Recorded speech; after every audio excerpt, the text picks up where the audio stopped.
Hi, welcome to Giri Telangana academy. మీరు మొదటిసారిగా మా ఛానల్ చూస్తున్నట్లయితే ప్లీజ్ లైక్ చేయండి, సబ్స్క్రైబ్ చేయండి, మీ దగ్గరి వారికి షేర్ చేయండి. మనం లాస్ట్ క్లాస్ కంటిన్యూ చేద్దాం. మనం కాకతీయుల గురించి మాట్లాడుకుంటున్నాం. కాకతీయుల యొక్క చరిత్రను తెలుసుకోవడానికి రెండు రకాల ఆధారాలను చెప్పుకున్నాం. ఒకటి పురావస్తు ఆధారాలు, మరొకటి సాహిత్య ఆధారాలు. ఈ పురావస్తు ఆధారాలంటే శాసనాలు కానీ, ప్రాచీన కట్టడాలు కానీ, నాణాలు కానీ, వారి కాలంలో ఉన్నటువంటి నాణాలు, వీటిని పురావస్తు ఆధారాలు అంటాం. సాహిత్య ఆధారాలంటే వారి కాలంలో ఉన్నటువంటి కవి పండితులు కావచ్చు, వారి రాజ్యానికి వచ్చినటువంటి వారి పరిపాలన కాలంలో వచ్చినటువంటి విదేశీ రాయబారులు రాసినటువంటి రచనలు కావచ్చు, ఆ కాలంలో ఉన్నటువంటి మతపరమైనటువంటి గ్రంథాలు కావచ్చు, వీటన్నిటిని సాహిత్య ఆధారాలు అంటాం. మనం ఈ ఆధారాలలో శాసనాలు, పురావస్తు ఆధారాలలో ఒకటైనటువంటి శాసనాల గురించి మాట్లాడుకుంటున్నాం. లాస్ట్లో మనం మల్కాపురం శాసనం వరకు చెప్పుకోవడం అనేది జరిగింది. ఇప్పుడు చందుపట్ల శాసనం. చందుపట్ల శాసనం మరొక శాసనం ఏంది? చందుపట్ల శాసనం. ఈ చందుపట్ల శాసనము ఎవరు వేయించారు అన్నప్పుడు పువ్వల ముమ్మడి వేయించడం అనేది జరిగింది. పువ్వల ముమ్మడి ఈ శాసనాన్ని వేయించాడు. ఎవరు వేయించారు? పువ్వల ముమ్మడి వేయించాడు చందుపట్ల శాసనాన్ని. మరి చందుపట్ల శాసనం ద్వారా కాకతీయుల గురించి మనకేం తెలిసిందంటే, చందుపట్ల శాసనం నల్గొండ జిల్లాలో ఉంది. ఈ చందుపట్ల శాసనం రుద్రమాదేవి యొక్క మరణాన్ని గురించి తెలియజేసేటటువంటి శాసనమే చందుపట్ల శాసనం. రుద్రమాదేవి కాయస్థ అంబదేవుడు. ఎవరైన పేరు? కాయస్థ అంబదేవుడు. కాయస్థ అంబదేవుడు. కాయస్థ అంబదేవుడు. Very very very important. ఇవి చాలా ఇంపార్టెంట్. చూడండి, చందుపట్ల శాసనం వేయించింది పువ్వుల ముమ్మడి. ఇది రుద్రమాదేవి యొక్క మరణాన్ని గురించి తెలియజేస్తుంది. రుద్రమాదేవి మరణాన్ని గురించి తెలియజేసే శాసనం ఏంటంటే చందుపట్ల శాసనం. ఈ శాసనాన్ని వేయించింది ఎవరంటే పువ్వుల ముమ్మడి. ఈ శాసనంలో ఏం తెలియజేయబడిందంటే, కాయస్థ అంబదేవుని చేతిలో రుద్రమాదేవి ఓటమి చెంది మరణించడం అనేది జరిగింది. అంటే రుద్రమాదేవి ఓడిపోయి మరణించింది ఈ శాసనంలో ఉంది. ఎవరి చేతిలో ఓడిపోయిందంటే కాయస్థ అంబదేవుని చేతిలో ఓడిపోయింది. కాయస్థ అంబదేవుడి చేతిలో ఓటమి చెంది మరణించినట్లుగా మనకు ఈ చందుపట్ల శాసనం ద్వారా తెలుస్తుంది. ఇది వేయించినటువంటి వ్యక్తి ఎవరు? పువ్వుల ముమ్మడి. చాలా చాలా మోస్ట్ ఇంపార్టెంట్ ఇది. మరొకటి బీదర్ శాసనం. ఈ బీదర్ శాసనాన్ని వేయించింది ఎవరంటే రేచర్ల ప్రసాదిత్య. ఎవరు వేయించారు? రేచర్ల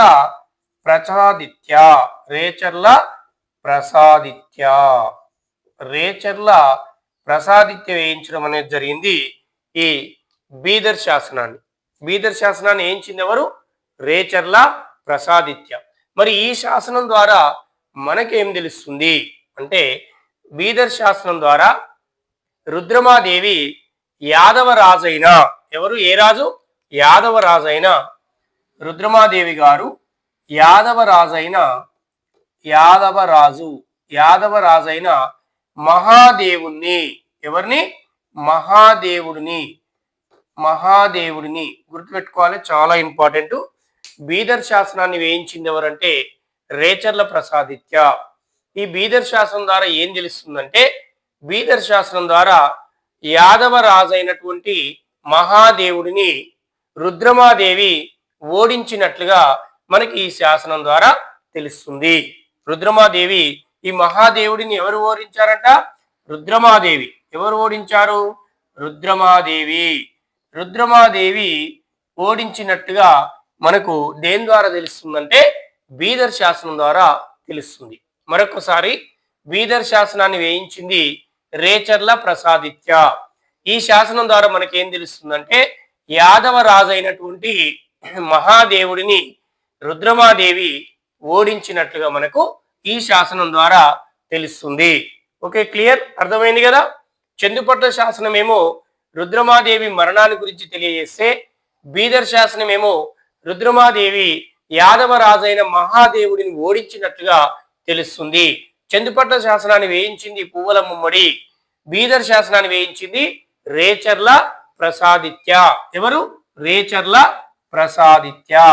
ఇక మరొక శాసనాన్ని కనుక తీసుకొని చూసినట్లయితే తేరాల శాసనం. మరొక శాసనం ఏంది? తేరాల శాసనం.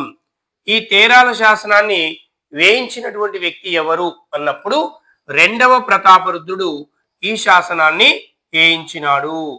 రెండవ ప్రతాపరుద్రుడు ఈ శాసనాన్ని వేయించడం అనేది జరిగింది. మరొకసారి చూడండి, తేరాల శాసనాన్ని వేయించింది ఎవరు? రెండవ ప్రతాపరుద్రుడు. ఈ రెండవ ప్రతాపరుద్రుడు తేరాల శాసనాన్ని వేయించున్నాడు. దీంట్లో ఈ శాసనం ద్వారా మనకేం తెలుస్తుందంటే రెండవ ప్రతాపరుద్రుడు రాయ గజ కేసరి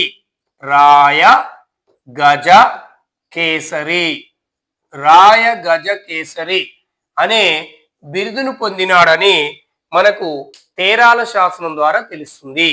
మరొకసారినండి, తేరాల శాసనాన్ని వేయించింది చివరి కాకతీయ రాజైనటువంటి రెండవ ప్రతాపరుద్రుడు. ఎవరు? రెండవ ప్రతాపరుద్రుడు. ఈ శాసనం ద్వారా ఏం తెలుస్తుందంటే ఈ రెండవ ప్రతాపరుద్రుడు రాయ గజకేసరి అనే బిరుదు పొందినాడని తెలుస్తుంది. దీంతో పాటుగా ఈ రాయ గజకేసరి అనే బిరుదు పొందడమే కాకుండా రెండవ ప్రతాపరుద్రుడు రాయ గజకేసరి అనే పేరుతో నాణాలను ముద్రించినట్లుగా మనకు తెలుస్తుంది. మరొకసారినండి, తేరాల శాసనాన్ని వేయించింది ఎవరు? రెండవ ప్రతాపరుద్రుడు. చివరి కాకతీయ పాలకుడైనటువంటి రెండవ ప్రతాపరుద్రుడు వేయించినాడు. ఇది మనకేం తెలుస్తుందంటే తేరాల శాసనం ద్వారా రెండవ ప్రతాపరుద్రుడు రాయ గజకేసరి అనే బిరుదు పొందినాడని తెలుస్తుంది. దీంతో పాటుగా ఈ రెండవ ప్రతాపరుద్రుడే రాయ గజకేసరి అనే పేరుతో నాణాలను ముద్రించినట్లుగా మనకి ఈ శాసనం ద్వారా తెలుస్తుంది. నాణాలను ఏం చేశాడు? ముద్రించాడు. ఓకే, క్లియర్, అర్థమైందా? మరొకసారి చూడండి, చందుపట్ల శాసనం వేయించింది పువ్వుల ముమ్మడి. ఇది ఏం తెలియజేసింది? రుద్రమాదేవి యొక్క మరణాన్ని గురించి తెలియజేసింది. కాయస్థ అంబదేవుడు రుద్రమాదేవిని ఓడించి చంపివేసినట్లుగా మనకు చందుపట్ల శాసనం ద్వారా తెలుస్తుంది. ఇక బీదర్ శాసనాన్ని వేయించింది ఎవరు అనుకున్నాం? రేచర్ల ప్రసాదిత్య. ఈ శాసనం ద్వారా మనకేం తెలుస్తుంది? రుద్రమాదేవి యాదవ రాజైనటువంటి మహాదేవుడిని ఓడించినట్లుగా మనకు బీదర్ శాసనం ద్వారా తెలుస్తుంది. మరొక శాసనం తేరాల శాసనం. ఈ తేరాల శాసనాన్ని వేయించింది రెండవ ప్రతాపరుద్రుడు. ఎవరు వేయించారు? రెండవ ప్రతాపరుద్రుడు రాయ గజకేసరి అనే బిరుదు ఉన్నట్లుగా తేరాల శాసనం ద్వారా మనకు తెలుస్తుంది. దీంతో పాటు రాయ గజకేసరి అనే పేర రెండవ ప్రతాపరుద్రుడు నాణాలు ముద్రించినట్లుగా కూడా మనకు తెలుస్తుంది. అంటే రెండవ ప్రతాపరుద్రుడు రాయ గజకేసరి అనే బిరుదు పొందాడు, రాయ గజకేసరి పేరుతోటి నాణాలను కూడా ముద్రించాడు. ఈ రెండు అంశాలని దేని ద్వారా తెలుస్తుంది? మనకు తేరాల శాసనం ద్వారా తెలుస్తుంది. క్లియర్, అర్థమైంది అనుకుంటా కదా. ఓకే, ఇక మరొక శాసనాన్ని తీసుకొని చూద్దాం. చాలా ఇంపార్టెంట్. కాకతీయుల నుంచి ఎగ్జామ్ లో క్వశ్చన్ లేకుండా క్వశ్చన్ పేపరే ఉండదు. ఏ టైప్ ఆఫ్ ఎగ్జామ్ తీసుకున్నా కాకతీయుల నుంచి కంపల్సరీ క్వశ్చన్ ఉంటుంది. ఓకే, తేరాల శాసనం. ఇక మరొక శాసనం ఏంటంటే సలకవీడు శాసనం. గుర్తుపెట్టుకోవాలి అన్ని. సలకవీడు శాసనం. ఈ అన్ని శాసనాలు మీరు ప్రిపేర్ అయ్యే ఏ ఒక్క మెటీరియల్ కూడా అందుబాటులో ఉండవు. కాబట్టి రన్నింగ్ నోట్స్ రాసుకోండి, మంచిగా యూజ్ అవుతుంది. సలకవీడు శాసనం. ఈ సలకవీడు శాసనాన్ని కూడా వేయించినటువంటి రాజు ఎవరంటే రెండవ ప్రతాపరుద్రుడు. ఎవరైనా? రెండవ ప్రతాపరుద్రుడు. ఎవరు వేయించారు? రెండవ ప్రతాపరుద్రుడు ఈ సలకవీడి శాసనాన్ని కూడా ఈయననే వేయించాడు. శాసనాన్ని వేయించింది తేరాల శాసనాన్ని వేయించింది రెండవ ప్రతాపరుద్రుడు. సలకవీడి శాసనాన్ని వేయించింది రెండవ ప్రతాపరుద్రుడు. ఇక్కడ ఏమనుకుంటున్నాం మనం, రెండవ ప్రతాపరుద్రుడు వేయించినటువంటి ఈ సలకవీడి శాసనం ద్వారా మనకేం తెలుస్తుందంటే రెండవ ప్రతాపరుద్రుడు పాండ్యుల మీదికి దండయాత్ర చేశాడు. పాండ్యులు ఎక్కడ? మధుర. ఈ మధుర పైకి దండయాత్ర చేసి విజయాన్ని సాధించినట్టుగా మనకు సలకవీడి శాస్త్రం ద్వారా తెలుస్తుంది. ఇక దీంతో పాటు మరొక అంశం ఏం చేస్తుందంటే ఆ మధురలో ఉన్నటువంటి శ్రీ రంగనాథ స్వామి ఆలయం. ఏ ఆలయం ఉంది? శ్రీ రంగనాథ స్వామి ఆలయం. శ్రీ రంగనాథ స్వామి ఆలయం. రంగనాథ స్వామి ఆలయం. ఈ రంగనాథ స్వామి ఆలయం ఉంది కదా ఇక్కడ మధురలో. ఈ మధుర ప్రాంతాన్ని జయించి పాండ్యులను ఓడించి ఇక్కడే ఉన్నటువంటి ఈ రంగనాథ స్వామి ఆలయానికి సలకవీడు అనే గ్రామాన్ని దానంగా ఇచ్చినట్టుగా మనకు ఈ శాసనం ద్వారా తెలుస్తుంది. ఏ గ్రామం? సలకవీడు. సలకవీడు అనే గ్రామాన్ని దానంగా ఇచ్చినట్టుగా మనకు తెలుస్తుంది. Clear? Most important. Once again చూడండి. సలకవీడి శాసనాన్ని వేయించింది రెండవ ప్రతాపరుద్రుడు. ఇది మనకేం తెలియజేస్తుందంటే రెండవ ప్రతాపరుద్రుడు పాండ్యుల మీదికి మధుర మీదికి దాడి చేసి విజయాన్ని సాధించి ఈ మధురలో ఉన్నటువంటి శ్రీ రంగనాథ స్వామి ఆలయానికి సలకవీడు అనేటటువంటి గ్రామాన్ని దానంగా ఇచ్చినట్టుగా ఈ శాసనం ద్వారా మనకు తెలుస్తుంది. రెండవ ప్రతాపరుద్రుడు వేయించిన శాసనాలు ఏంటివంటే ఒకటి తేరాల శాసనం, మరొకటి సలకవీడు శాసనం. క్లియర్? అర్థమైంది కదా. తేరాల శాసనాన్ని వేయించింది కూడా రెండవ ప్రతాపరుద్రుడే, సలకవీడి శాసనాన్ని వేయించింది కూడా రెండవ ప్రతాపరుద్రుడే. సలకవీడు అనే గ్రామాన్ని ఏ దేవాలయానికి దానంగా ఇవ్వబడింది అనొచ్చు. శ్రీ రంగనాథ స్వామి దేవాలయానికి చెప్పాలి. ఏ చక్రవర్తి సలకవీడు అనేటటువంటి గ్రామాన్ని దానంగా ఇచ్చినాడు? రెండవ ప్రతాపరుద్రుడు. మరొక బిట్ అడగొచ్చు. ఎవరిపై విజయానికి చేరంగా రంగనాథ స్వామి దేవాలయానికి సలకవీడు అనేటటువంటి గ్రామాన్ని రెండవ ప్రతాపరుద్రుడు దానంగా ఇచ్చినాడు? ఎవరి మీద విజయానికి? పాండ్యులపై సాధించిన విజయంలో మధురని జయించిన సందర్భంగా. ఇది మన క్వశ్చనింగ్ ఎట్లయినా అడగడానికి అవకాశం ఉంది. ఇక మరొక శాసనం విలాస తామ్ర శాసనం. ఈ విలాస తామ్ర శాసనాన్ని మరొక శాసనం ఏందనుకుంటున్నాం? విలాస తామ్ర శాసనం. ఈ విలాస తామ్ర శాసనాన్ని ఒకసారి ఇక్కడ రాస్తా చూడండి, క్లియర్గా కనిపించాలి కదా మీకు. విలాస తామ్ర శాసనం. విలాస తామ్ర శాసనం. ఈ విలాస తామ్ర శాసనాన్ని వేయించినటువంటి వ్యక్తి ఎవరంటే ముసునూరి వంశానికి చెందిన, ఏ వంశం? ముసునూరి వంశానికి చెందిన ప్రోలయ నాయకుడు. ఎవరు వేయించారు? ముసునూరి వంశానికి చెందినటువంటి ముసునూరి వంశానికి చెందిన గుర్తుపెట్టుకోవాలి, చాలా ఇంపార్టెంట్. ముసునూరి వంశానికి చెందినటువంటి ప్రోలయ నాయకుడు. ఎవరు వేయించారు? ప్రోలయ నాయకుడు. ముసునూరి వంశానికి చెందిన ప్రోలయ నాయకుడు వేయించినటువంటి శాసనమే విలాస తామ్ర శాసనం. విలాస తామ్ర శాసనం ఎవరు వేయించారు? ప్రోలయ నాయకుడు. ప్రోలయ నాయకుడు ఏ వంశస్థుడు? ముసునూరి వంశస్థుడు. మరి ఇక్కడ ఏం తెలియజేయబడిందంటే ఇతను ఈ శాసనం ద్వారా రెండవ ప్రతాపరుద్రుడు. ఎవరు? కాకతీయుల్లో చివరి చక్రవర్తి అయినటువంటి రెండవ ప్రతాపరుద్రుడు. కాకతీయ చివరి రాజు ఎవరు? రెండవ ప్రతాపరుద్రుడు. ఈ కాకతీయ చివరి రాజు అయినటువంటి రెండవ ప్రతాపరుద్రుడు ఢిల్లీ సుల్తాన్ల చేతిలో ఓటమి చెందిన తర్వాత మనస్తాపానికి గురయ్యి ఇతను ఆత్మహత్య చేసుకున్నట్టుగా, నర్మదా నదిలో దూకి ఆత్మహత్య చేసుకున్నట్టుగా తెలియజేసినటువంటి శాసనం ఏంటంటే విలాస తామ్ర శాసనం. అంటే రెండవ ప్రతాపరుద్రుని యొక్క ఆత్మహత్య గురించి, ఇతని మరణాన్ని గురించి తెలియజేసిన శాసనం ఏంటంటే విలాస తామ్ర శాసనం. విలాస తామ్ర శాసనాన్ని ఎవరు వేయించారంటే ప్రోలయ నాయకుడు.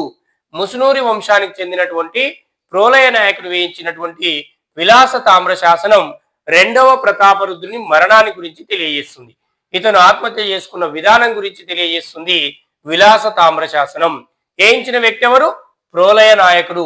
ఏ వంశస్థుడు? ముసునూరి వంశానికి చెందినటువంటి ప్రోలయ నాయకుడు. ఓకే, క్లియర్, అర్థమైంది అనుకుంటా. Most important. ఈ ప్రతి పాయింట్ మనకు మైండ్ లో ఉండాల్సిందే.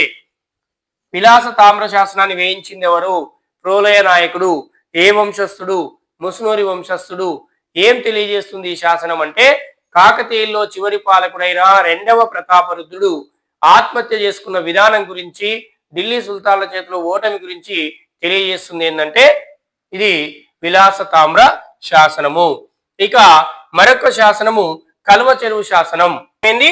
కలువ చెరువు శాసనం. కలువ చెరువు శాసనం. ఈ కలువ చెరువు శాసనాన్ని గురించి చూద్దాం. కలువ చెరువు శాసనం.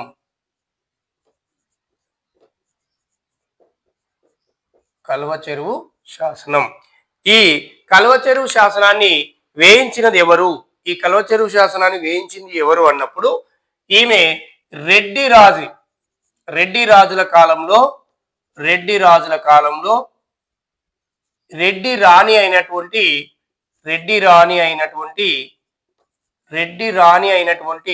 అనతల్లి. ఎవరిమే? అనతల్లి. ఈ రెడ్డి రాజుల కాలంలో రెడ్డి రాణి అయినటువంటి అనతల్లి వేయించినటువంటి శాసనమే కలువ చెరువు శాసనం. క్లియర్? మళ్ళొక్కసారి వినండి. కలువ చెరువు శాసనాన్ని వేయించింది ఎవరంటే రెడ్డి రాణి అయిన అనతల్లి. రెడ్డి రాజుల కాలంలో రెడ్డి రాణి అయినటువంటి అనతల్లి వేయించినటువంటి శాసనమే కలువ చెరువు శాసనం. ఈ శాసనం ద్వారా మరి కాకతీయుల గురించి ఏం తెలియజేస్తుందంటే ఈ శాసనం ప్రకారం ఏంటంటే కాకతీయ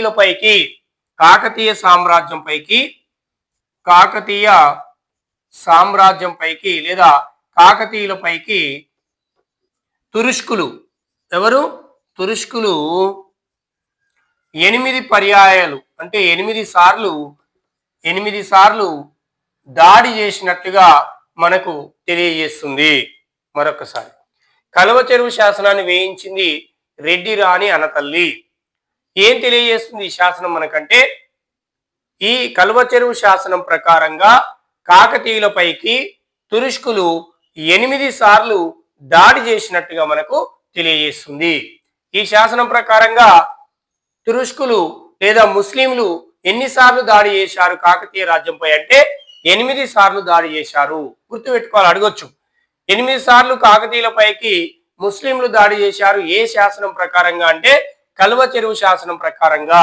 కలువ చెరువు శాసనాన్ని వేయించింది ఎవరు అంటే రెడ్డి రాణి అనతల్లి. Okay, clear? రెడ్డి రాణి అనతల్లి వేయించినటువంటి కలువ చెరువు శాసనం ద్వారా మనకు కాకతీయులపైకి 8 సార్లు తురుష్కులు దాడి చేసినట్టుగా తెలుస్తుంది. ఓకే, క్లియర్, అర్థమైంది అనుకుంటా. ఇక చివరి శాసనం మరొకటి ఏంటంటే మట్టివాడ శాసనం. ఏంటిది అనుకుంటున్నాం? లాస్ట్ది మట్టివాడ శాసనం. చివరి శాసనం ఏంటి? మట్టివాడ శాసనం.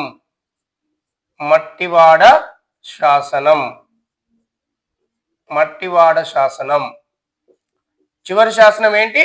మట్టివాడ శాసనం. ఈ మట్టివాడ శాసనాన్ని వేయించింది ఎవరంటే గణపతి దేవుడు. ఎవరు వేయించారు? గణపతి దేవుడే వేయించాడు. మనం లాస్ట్ లో కూడా ఒకటి చెప్పుకున్నాం. గణపతి దేవుడు వేయించిన మరొక శాసనం చెప్పుకున్నాం. ఏంటిది అది ఒకసారి చెప్పండి.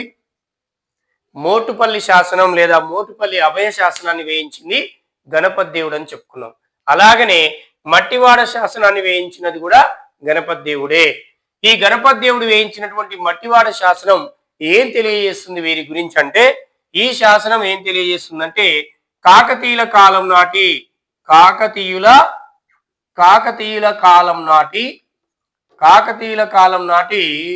సుంకాలను గురించి తెలియజేస్తుంది. సుంకాలను గురించి తెలుపుతుంది. ఆనాటి కాలంలో ఉన్నటువంటి పన్ను విధించే విధానాన్ని, ఈ సుంకాలని తెలియజేసేటటువంటి శాసనం ఏదంటే మట్టివాడ శాసనం. Clear? Very very important. Mattivada శాసనాన్ని వేయించింది ఎవరంటే గణపతి దేవుడు. గణపతి దేవుడు వేయించిన మరొక శాసనం అంటే మోటుపల్లి అభయ శాసనం. ఈ మోటుపల్లి శాసనంతో పాటు మట్టివాడ శాసనాన్ని కూడా వేయించారు. ఎవరంటే గణపతి దేవుడు. ఈ శాసనం ప్రకారం మనకేం తెలుస్తుందంటే కాకతీయుల కాలం నాటి సుంకాల విధానం, పన్నుల వ్యవస్థ గురించి తెలియజేసే శాసనమే మట్టివాడ శాసనం. ఆనాటి సుంకాలను గురించి తెలియజేసేది ఏంటంటే ఎంత సుంకాన్ని విధిస్తున్నారు ప్రజలపై కాకతీయ రాజులు, ఎవరి కాలంలో ఎంత సుంకం ఉన్నది అనే విధాన్ని కూలంకషంగా ఈ మట్టివాడ శాసనం ద్వారా మనకు తెలుస్తుంది. ఇది కాకతీయులకు సంబంధించినటువంటి శాసన ఆధారాలు. మరొకసారి చెప్తున్నాను, చాలా చాలా చాలా ఇంపార్టెంట్ కాకతీయుల టాపిక్ మనకు. మనం ఈ కాకతీయులకు సంబంధించినటువంటి శాసనాల గురించి, ముఖ్యమైనటువంటి అన్ని శాసనాల గురించి మనం చెప్పుకున్నాం.